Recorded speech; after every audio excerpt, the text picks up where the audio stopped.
Supreme court న్యాయమూర్తి justice Yashwant Varma ఇంట్లో నోట్ల కట్టలు బయటపడ్డాయి. ఈ సంఘటనపై సుప్రీంకోర్టు కొలీజియం స్పందించింది. కాగా ఈ ఘటన న్యాయ వర్గాల్లో దుమారం రేపింది.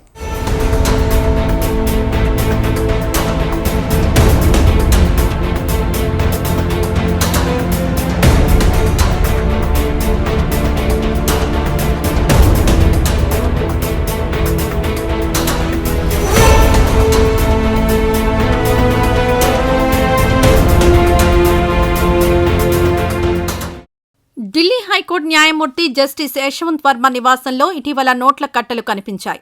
ఇందుకు సంబంధించిన వివరాలు ఇలా ఉన్నాయి. జస్టిస్ యశ్వంత్ వర్మ ఇంట్లో ఈ నెల 14న అగ్ని ప్రమాదం జరిగింది. దీంతో మంటలను ఆర్పడానికి అగ్నిమాపక సిబ్బంది హుటాహుటిన అక్కడికి వెళ్లారు. అయితే అక్కడ భారీ ఎత్తున నోట్ల కట్టలు కనిపించాయి.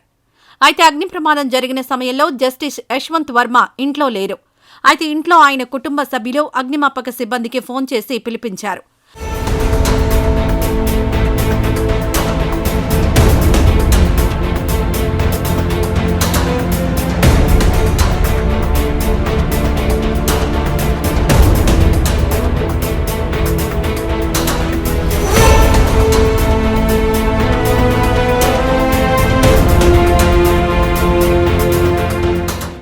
మంటలను ఆర్పేసిన తర్వాత చూస్తే అక్కడ నోట్ల కట్టలు కనిపించాయి.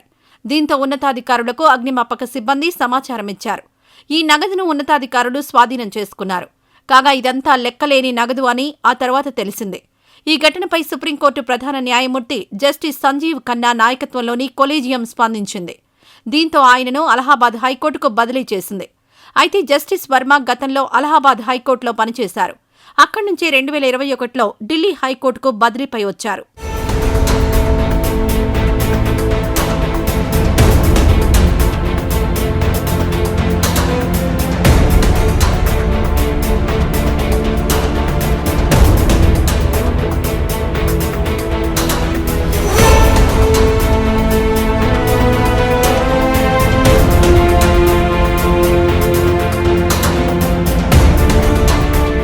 ఐదుగురు సభ్యులున్న కొలీజియంలో జస్టిస్ వర్మ ఉదంతం దుమారం రేపింది.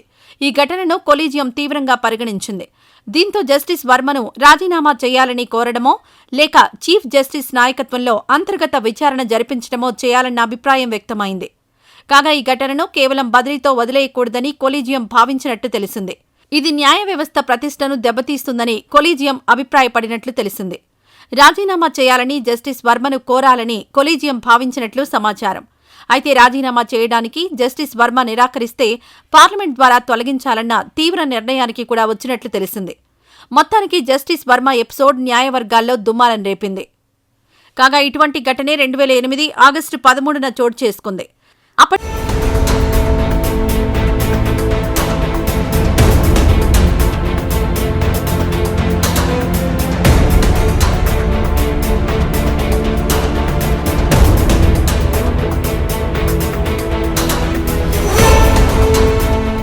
పంజాబ్ హర్యానా హైకోర్టు న్యాయమూర్తి జస్టిస్ నిర్మల్జిత్ కౌర్ ఇంటి ఎదుట 15 లక్షల నోట్లున్న ఒక బాక్స్ను కొంతమంది గుర్తించారు. ఈ విషయంపై పోలీసులకు ఫిర్యాదు అందింది. ఆ తర్వాత ఈ కేసును సీబీఐకు అప్పగించారు. దర్యాప్తు జరిగిన తర్వాత 2011 అప్పటి Uttarakhand high court judge justice Nirmal యాదవ్పై అభియోగాలు నమోదు చేశారు. కాగా జస్టిస్ నిర్మల్జిత్ కౌర్ 2009 వరకు పంజాబ్ హర్యానా హైకోర్టులో పనిచేశారు. అయితే ఓ కేసులో జస్టిస్ నిర్మల్ యాదవ్కు ఇవ్వాల్సిన డబ్బును పొరపాటున జస్టిస్ నిర్మల్జిత్ కౌర్ ఇంటి దగ్గర పెట్టినట్లు ఆ తర్వాత తెలిసింది. మొత్తం మీద జస్టిస్ వర్మ ఉదంతంతో సామాన్య ప్రజల్లో న్యాయ వ్యవస్థపై నమ్మకం పోయే ప్రమాదం ఉందన్న అభిప్రాయాలు సమాజంలో వ్యక్తమవుతున్నాయి.